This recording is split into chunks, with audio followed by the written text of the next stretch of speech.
Assalamu alaikum wa rahmatullahi wa barakatuh. Welcome back to our EE203 Electronics 1 lab. This week we are going to do experiment number 3, part A, where we are going to implement 4 OPAMP circuits. The first thing to know about OPAMP chip that we'll see in the lab is that it looks like this. It's like a black rectangle. I hope you can see it. Black rectangle with 8 legs. And it has a notch at the top of it and a dot at one of the corners. Okay, so basically, if you can't see it on the camera, it looks like this. With a notch here, it has a dot here, and then we have 8 legs. These 8 legs, they represent different terminals of the OPAMP that we are going to explain in a minute. Okay, so this is leg number 1.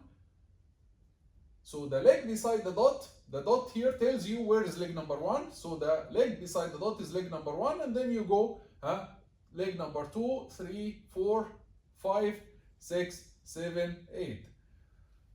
Okay, so these are the different legs, and this is how the OPAMP looks like in the lab. This is OPAMP number 741. It's called UA741. This is the chip that you are going to use in your lab.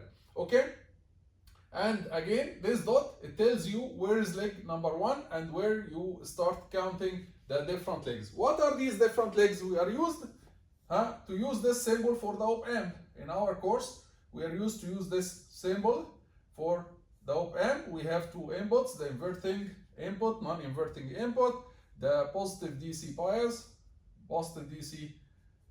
and the negative DC bias.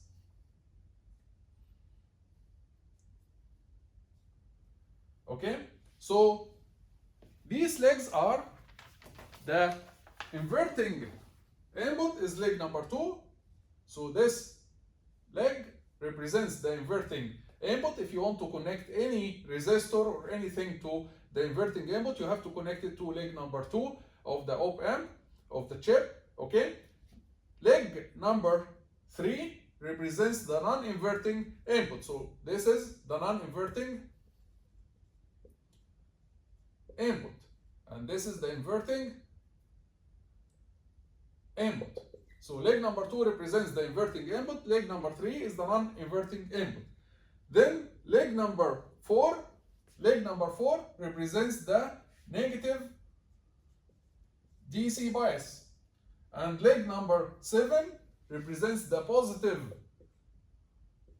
DC bias. So basically, this is like leg number 2, this is leg number 3, this is the positive DC bias is leg number 7, the negative DC bias is leg number 4, and then the output is leg number 6. So the output is leg number 6. So these are the different legs that we are going to use in the OPAMP. Leg number 2, inverting input. Leg number 3 is the non-inverting input.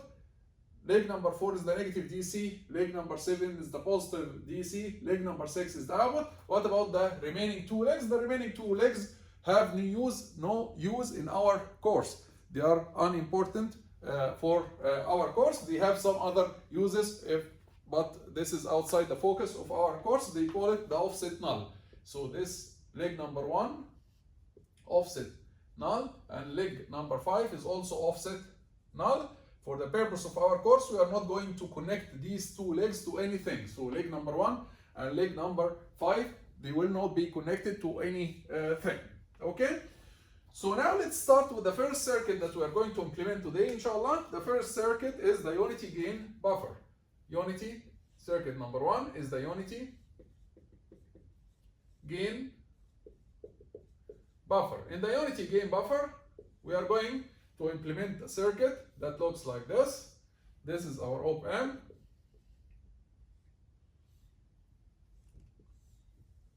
We are going to connect the inverting input to the output. Okay, this is leg number 2, and leg number 3, which is the non-inverting input, we are going to connect it to our function generator. So we are going to connect this leg, between this leg and the ground, we are going to connect our function generator. So our function generator will be connected between these two legs, where we are going to connect a sine wave with 1 kilohertz and 5 volt amplitude, or actually 1 volt in the amplitude. So a sine wave with 1 kilohertz and 1 volt amplitude. These are the two terminals of the function generator. Okay, one of them will be connected here and the other one to the ground of our circuit. At the same time, we are going to measure the output using channel 2 of the oscilloscope. So we are going to connect channel 2 of the oscilloscope between the ground of our circuit and the output of the OPAMP. So here we are going to connect channel 2 of the oscilloscope in order to see the output signal, in order to plot or to see the output signal on the screen of the oscilloscope. By default, the function generator that we are going to connect here, by default it is also connected to channel 1 of the oscilloscope. So channel 1 of the oscilloscope, by default it's connected to the function generator, as we explained before in week number 1. And channel 2 here, we will connect it to the output. And then we need to sketch, in your report, you need to sketch how the output waveform looks like. How the output waveform looks like with time. Okay, what is the frequency? So you need to sketch the output waveform. Find the frequency of the output waveform from the oscilloscope. You need to find the frequency. Find the peak to peak V output, peak to peak, the peak to peak output voltage. Peak to peak means the voltage from the minimum point, from the lowest point to the highest point of the output voltage. Okay, and also you need to find the mean. The mean means the DC offset of your signal, whether it is the mean or the average is shifted up or down or it's 0. So you need to find the mean, you need to find the output peak to peak, you need to find the frequency, and you sketch the output waveform. Of course, in the unity gain buffer, what do you expect to see? What you expect to see is you should get the output waveform to be exactly the same as the input waveform. Because the gain of the unity gain, from its name, unity gain buffer, means that it has a gain of 1. So this is the first circuit that you are going to implement. The second circuit will be the inverting amplifier. So the second circuit that you are going to implement is the inverting amplifier. The inverting amplifier, circuit number 2,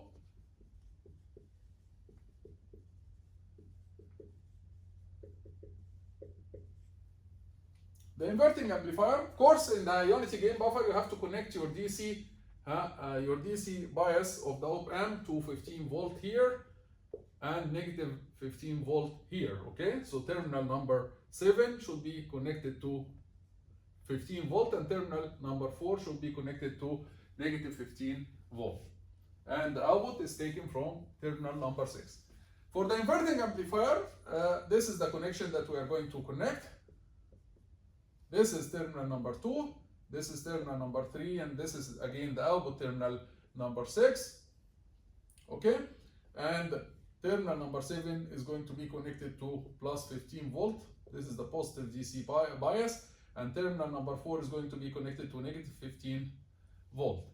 Okay, and then this is the connection that we are going. This is only the OPAMP. Okay, we are going to connect it in a circuit like this. We are going to connect a feedback resistor between the output and this point. This is R2 equals 5 kilo ohm, and here we are going to connect a resistor R1 1 kilo ohm. Terminal number 3, the non-inverting input, we are going to connect it to ground, and then we are going to inject a sinusoidal wave at the input. So the input is going to we are going to connect it to the function generator, where we are going to inject a sinusoidal wave of 1 kilohertz and 1 volt amplitude. So 1 volt amplitude. So in order to do that, you need to connect the wire coming from the function generator, the signal coming from the function generator here between this point and again the ground of your circuit. The ground of your circuit again will be only one line in your board. You choose one line of your board to be the ground of the whole circuit. So this ground should be connected to this ground. It's the same node. Okay, so you are going to connect the wire or the signal coming from the function generator between this point and the ground. Okay, so between this point and the ground, you are going to connect the function or the signal coming from the function generator, which is a sinusoidal wave, 1 kilohertz and 1 volt. And then you watch the output. How are you going to watch the output? Again, you are going to connect channel 2 of the oscilloscope between the output terminal and the ground. And again, the ground is the same. For your whole circuit, the ground should be the same. You are going to connect channel 2 of the oscilloscope between the output and the ground in order to watch the output waveform. You sketch the output waveform. You tell me how it looks like. You have to sketch it exactly with the amplitudes that you see. You have to calculate again the frequency. You have to calculate V output peak to peak. And you have to calculate the DC bias or the DC shift or the mean. So the mean is the same as the DC bias, the shift in DC offset. Sometimes they call it, better to call it DC offset. The DC offset in your signal. Okay, so this is what you need to do. What do you expect to see here for this inverting amplifier? What is the equation that relates the output to the input? This inverting amplifier, from the course, you know that the output voltage is equal to the input voltage multiplied by your gain, which is negative R2 over R1. So you expect the output signal to be negative 5 multiplied by V input. What does it mean, negative 5? How come we have a gain with a negative sign? So the negative sign here means that the phase will be opposite to the phase of the input signal. There will be a difference of 180 degrees in the phase. Okay, so the output signal will be will have a phase difference of 180 degrees with the input signal. This is the meaning of the negative sign. And also it will be amplified by a factor 5. So this is what you expect to see on the oscilloscope when you compare the input signal to the output signal. And again, let me repeat, by default, channel 1 of the oscilloscope, by default is connected to the function generator. So channel 1 also will be, or will read the signal coming from the function generator, which is the input signal. So this is the second circuit that we are going to implement. It's called the inverting amplifier. And this is what is required to do in your report after you finish the experiment. Circuit number 3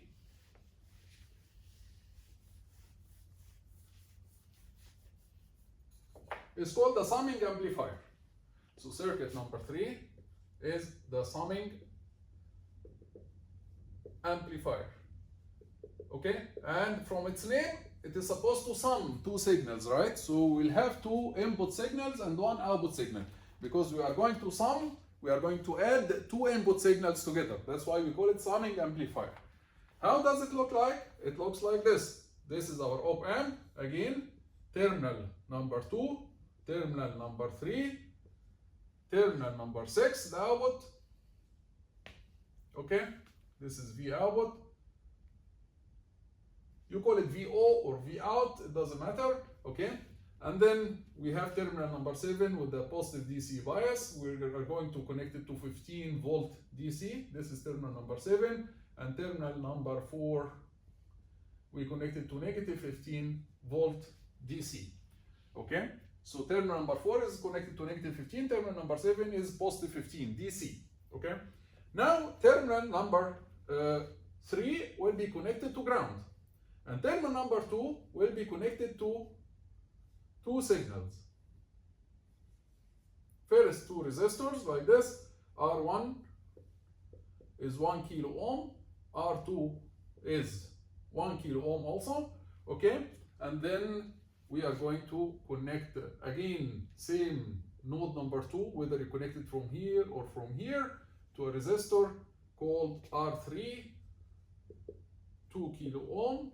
Okay, and then to the output. Then we need to connect The first input here, we need to connect it to a triangular wave. So we need to connect here a triangular wave with frequency 1 kilohertz and 1 volt amplitude.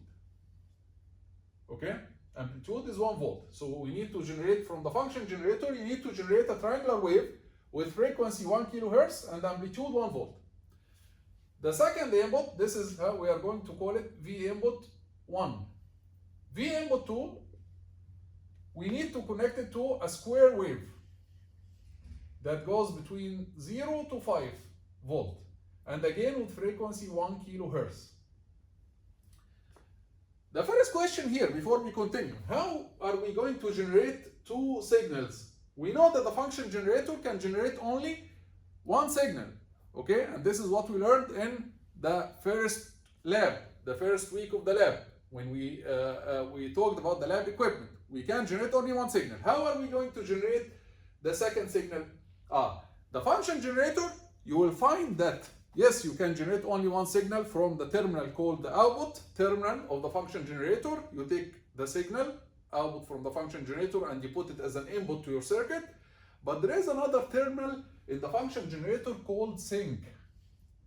This terminal is used for synchronization. It can generate another signal that is used for synchronization. This other signal is always a rectangular wave that goes from 0 to 5, and its frequency is the same as the frequency that you are generating from the function generator. So the other signal you can generate using the terminal called sync. There is another terminal in the function generator called sync. You can use it to obtain this signal, which is a rectangular wave, okay, with amplitude 5 volt. It goes from 0 to 5 volt and 1 kilohertz. Unfortunately, this signal, the rectangular, which we obtain from the sync terminal, we have no control on. Yani we cannot control its properties. We cannot control the amplitude. We cannot control the frequency. Its frequency is the same as the frequency of that we generate of the other signal of the function generator, but we cannot control its amplitude. So always it goes from 0 to 5. Always we cannot control it. So the function generator can generate actually two signals. One of them we have full control of. We can control this, we can control the shape, we can control the frequency and the amplitude. And the other signal we have no control on.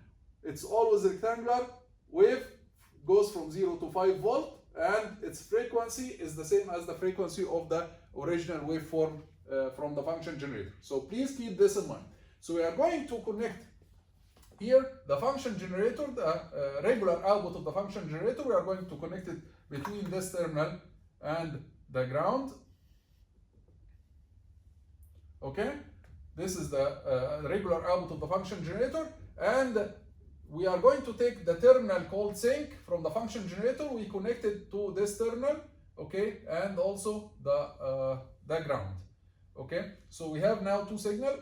One signal is connected to this terminal, between this terminal and the ground, and the second signal from the function generator, which comes from the terminal called sync. I'm going to show you this terminal in the implementation part.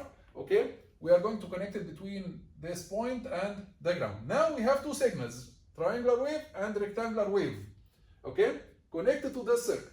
Now we are going to connect channel 2 of the oscilloscope between the output and the ground. Channel 2 of the oscilloscope, we are going to connect it here in order to watch the output signal, how the output signal looks like. And again, you need to plot the output signal, how the output signal looks like. Okay, you need to show me the output signal with all the amplitudes and all the time, the important time instance. Okay, you need to calculate the frequency of the output signal. You need to calculate V output peak to peak, the peak to peak amplitudes. You need to calculate the DC offset or the mean or the average of the output signal. Like, how does the circuit work? What is the equation of this circuit? The equation of this circuit, basically, you can calculate the output using superposition. If you connect this input to ground, superposition means that you connect one of the inputs to ground, calculate the output, and then connect the other input to ground and calculate the output, then add the two outputs. This is superposition, right? So superposition says that the total output equals the output due to the first input plus the output due to the second input. The output due to the first input is when we connect this to ground. When you connect this to ground, this resistor will have 0 voltage across it, which means that there is no current in this resistor. And in this case, the output will be V input 1 multiplied by negative R3 over R2. So V input 1 multiplied by negative R3 over R2. Maybe, negative R3 over R2. And then the output due to the second input is, first you put the first input to be 0. You connect it to ground. When you connect it to ground, since in the OPAMP, if this point is 0 volt, this point will be also 0 volt. And you are going to connect this also to ground 0 volt. So this resistor will have no current in it. So you can completely remove it. The output in this case, due to the second input, will be V input 2 multiplied by minus R3 over R1. It will be similar to the inverting amplifier. So V input 2 multiplied by minus R3 over R1. So this is the equation now for the total output. The total output is V input 1 multiplied by negative R3 over R2 plus V input 2 multiplied by negative R3 over R1. That's why we call it the summing amplifier. It sums the input 1 plus the input 2, okay, and it adds them with a negative sign. Of course, you can control R1 and R2 to add them with a different gain. You can, here the gain will be the same because we choose R1 and R2 to be the same, 1 kilo and 1 kilo. But of course, you can choose R1 and R2 with different values so that you add V input 1 and V input 2 with different weights. You add them with different weights. So this is how the summing amplifier works. This is the equation that relates the two inputs of the summing amplifier to the output. And then after you do the experiment, you are supposed to sketch how the output looks like. If you add a triangular wave to a rectangular wave, you are supposed to calculate the frequency, the peak to peak, and the DC offset. Type. The next circuit is called, the next circuit in this part or this week is called the inverting integrator.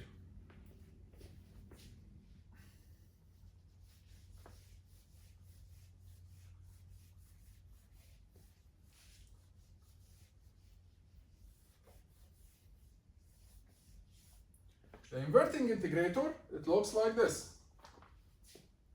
Here is the OPAMP, negative, positive, and then we have a resistor here. This is terminal number 2, this is terminal number 3. Terminal number 3 will be connected to ground. This is terminal number 6, the output. Okay, terminal number 7, again, will be connected to what? The DC, the positive DC supply. So we are going to connect it to 15 volt positive. Terminal number 4 is going to be connected to negative 15 volt. Okay. Now, terminal number 2 will be also connected to a capacitor. Okay, a capacitor of 1500 picofarad. Okay, and then connected to the output. This resistor, let's call it R1. We are going to use it as 100 kilo ohm. And then we are going to connect our input signal here. We are going to use for the inverting integrator. Let me write the name. And this is circuit number 4, inverting integrator. Okay, we are going to connect here a square wave with amplitude 1 volt, and frequency 1 kilohertz. So we are going to choose from our function generator, we are going to choose a square wave with amplitude 1 volt and the frequency 1 kilohertz, and we connect the terminals of the function generator here between the ground. This terminal is the same as the ground, right? So this is the ground. Between this terminal and this terminal, the red is connected to here and the black terminal is connected to the ground. At the same time, by default, channel number 1 also of the oscilloscope is connected to the function generator. So channel number 1 is going to show this signal. And then channel number 2, we connect it here. between this terminal and again the ground, which is the same as this ground. Okay, again you have to unify the ground for your circuit, for the whole circuit, same ground. So you take in your board, you take only one line and connect it to the ground of the board, and then this line will be used to connect it here or here or here. Okay. Okay, so this is the circuit. You need again to watch channel 2, the output, plot it, calculate the frequency, calculate the peak to peak, calculate the DC offset. Okay? Before we do that, let's see how this circuit works. This circuit works as following. So if we want to understand how this circuit works, let's first call this input voltage, we'll call it V input. Okay? When you connect terminal 3 to ground, what would be the volt here? The volt here, for if the op-amp is ideal, it will be 0 volt, right? So you are connecting V input here, and this point it has a 0 volt. So what is the current? The current would be V input minus 0 over R1. So V input over R1. This is the current that will go here. Do you agree with me that if we have an ideal op-amp, the current here will be 0, 0 current, 0 ampere? So all the current I will go here. All the current I, all of it will go here because the current going to the op-amp is 0. If we have an ideal op-amp. So all the current will go here. This is a capacitor C. Okay? If we have a current going through a capacitor and this volt is 0 and we need to calculate V output. V output, the voltage across the capacitor, ya shabab. V output is the same as the voltage across the capacitor. V output equals what? So V output is the voltage across the capacitor because this point is 0 and this point is V output. So I can write V output like this. V output equals what? What is the relation between the current of the capacitor and the voltage of the capacitor? Because the current is going from this point to this point, this point has higher voltage, but I'm defining V output to be negative here and positive here. V output will be negative 1 over C integration of I dt, I of t dt, right? So this is the relation that relates the voltage of the capacitor to the current of the capacitor. V of the capacitor equals 1 over C integration of I dt, right? But what is I here? I is V input over R1. So from here we get 1 over R1 C, R1 is a constant, C is a constant, integration of V input dt. That's why the output here will be the integration of V input multiplied by a constant. The integration of V input multiplied by a constant. And also we have a negative sign. That's why we call it inverting integrator. It integrates and inverts. This negative sign means it will be inverted. The waveform will be inverted and also integrate. So this is the explanation how the circuit works. On the integration goes from minus infinity to a certain t. So V output of t at any instant of time t. It is the integration from minus infinity to t. And if you want to be mathematically correct, you have to use a different variable inside. So for example, use tau or something, another dummy variable, because we have t in the limits of integration. So it will be an integration from minus infinity to t, V input of tau d tau. Okay, so these are the 4 circuits that we are going to implement today. In the next week, we are going to implement 3 other circuits using the op-amp in experiment 3A. And that's it for this week. We'll see you in the implementation part to see how we are going to implement this circuit. Okay? See you, Shabab. Assalamu alaikum.